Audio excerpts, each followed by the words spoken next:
You are a proud member of a high clan, and your blood sets you apart from the low clans.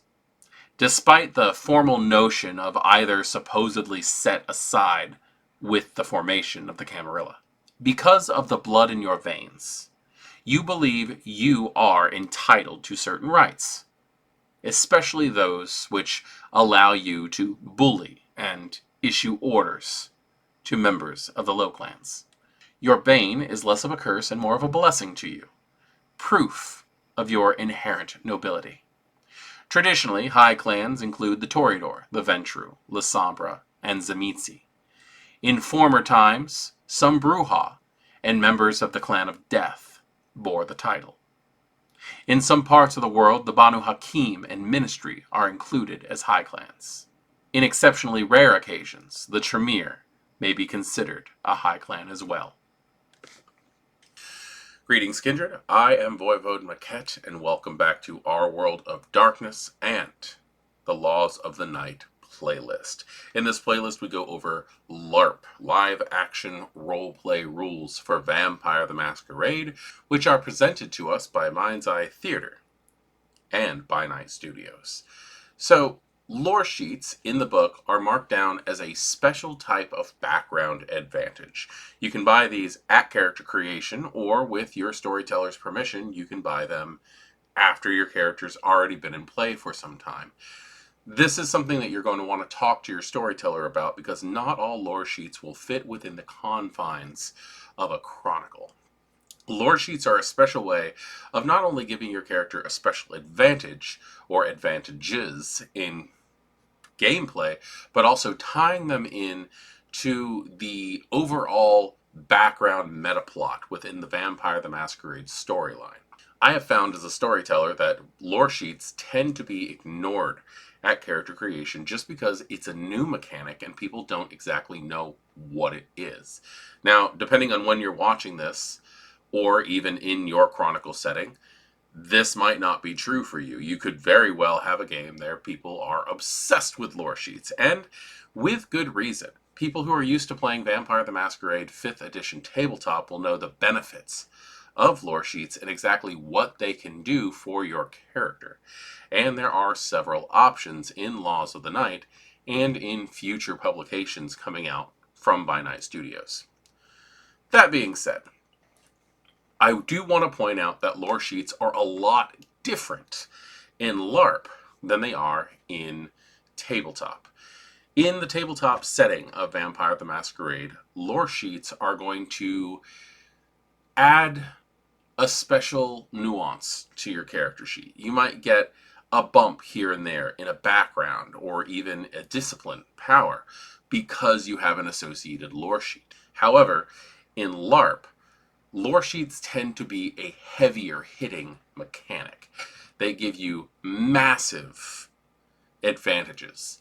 And they also should be something that are limited in a game. Maybe only allowing a certain number of people out of a larger group to take that amount. Or you could build an entire chronicle completely around a lore sheet. Another huge difference from tabletop to LARP is that, much like all other backgrounds in LARP, the lore sheets are limited to 3 different advantages instead of 5 as they are in tabletop, as there is a condensed way of running things as with all backgrounds in LARP compared to tabletop. Purchasing lore sheets can be done with your free points at character creation. At character creation, you get 7 free background traits, and you are completely allowed to dump those points into a lore sheet, getting those free dots. And I want to stress that very much because there's a difference between dots and experience traits. At character creation, you will be given a free amount of experience traits to flesh out your character, to make them an individual. And when you have those are to be spent as experience points. Backgrounds are purchased at 3 experience per dot. But with your 7 free traits of dots, you can just take the points completely without worrying about the expanded cost when it comes to experience. That being said, if you wanted to buy the Sect Veteran Loresheet, for example, taking that would cost you 6 of your 7 free dots of backgrounds. However, if you're going to buy it with your free XP at character creation, it would cost you 3 points for a level 1, 6 points for a level 2, and 9 experience points for a level 3. Bring the total to 18 points if you wanted to buy a complete lore sheet.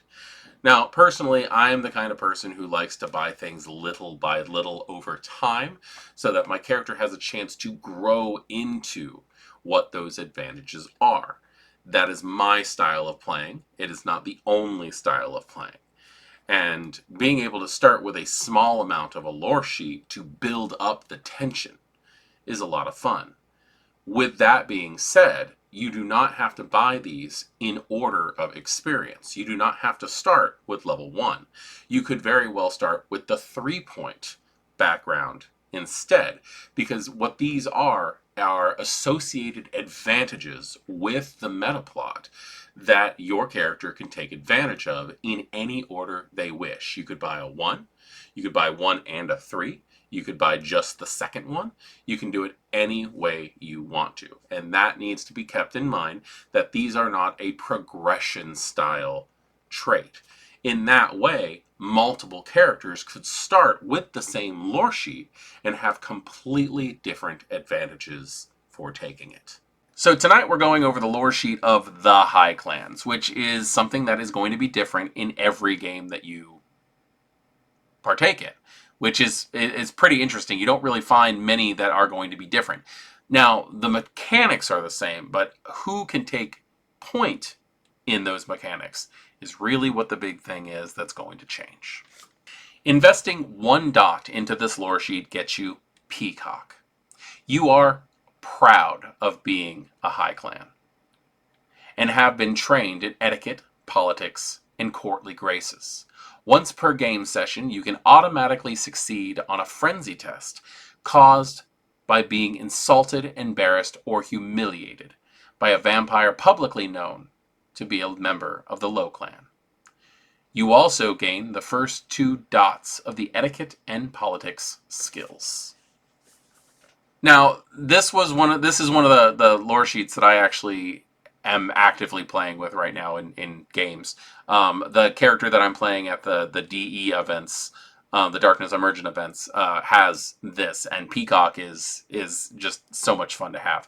I get to walk around with my nose up in the air, pretend I'm better than anybody else, and I'm waiting for someone to try to goad me into frenzy so I can utilize this at some point. I really like the idea of I'm too good to be put down by you. Specifically with specific clans. It's a lot of fun to play the holier than thou character.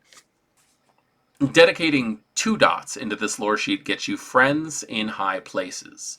You enjoy the benefits of a network of High Clan supporters. You may choose 5 free dots in the contacts, resources, or allies' backgrounds, or their associated advantages, representing this support. Basically, what this one gives you is people who have been able to introduce you to people. And that amount of points to shove into backgrounds is well worth the 2 points in my opinion. Especially since you're not just stuck with the backgrounds themselves, but also can add advantages to those. Investing 3 dots into this lore sheet gets you blessed, not cursed. You are certain that you are not cursed.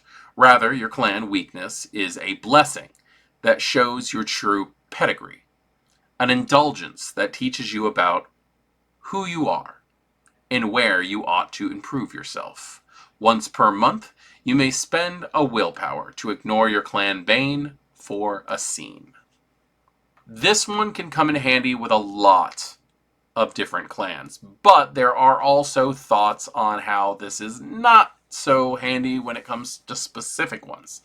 I actually took the time to ask one of the writers of this book how exactly this can be utilized for Clan Tzimisce, who has to sleep surrounded by their horde, their Bane. And they said that depending on how the storyteller runs things, they might consider a downtime action as a scene, in which case you can actually just bypass needing to do that, like if you were held captive or something like that as a Clan Tzimisce. Now, there are going to be many, many options for other clans when it comes to that stuff. The Tzimisce is really all I care about. No, I'm kidding. But being able to ignore the Toreador Bane in a public situation, being able to feed from something that isn't your typical feeding stock as a Ventrue, like, these come in handy when you really stop and think about what they can do. So, being a high clan can offer a world of social benefits, and this is literally just a lore sheet of how to be snotty, and I love it. I think it offers a lot of great role play opportunities, especially that first one, and I like to see where it goes in a LARP setting. I am Voivode Maquette, and thank you for joining me in this this Our World of Darkness explanation of how these lore sheets work, and I cannot wait to see you in the next one. Good evening.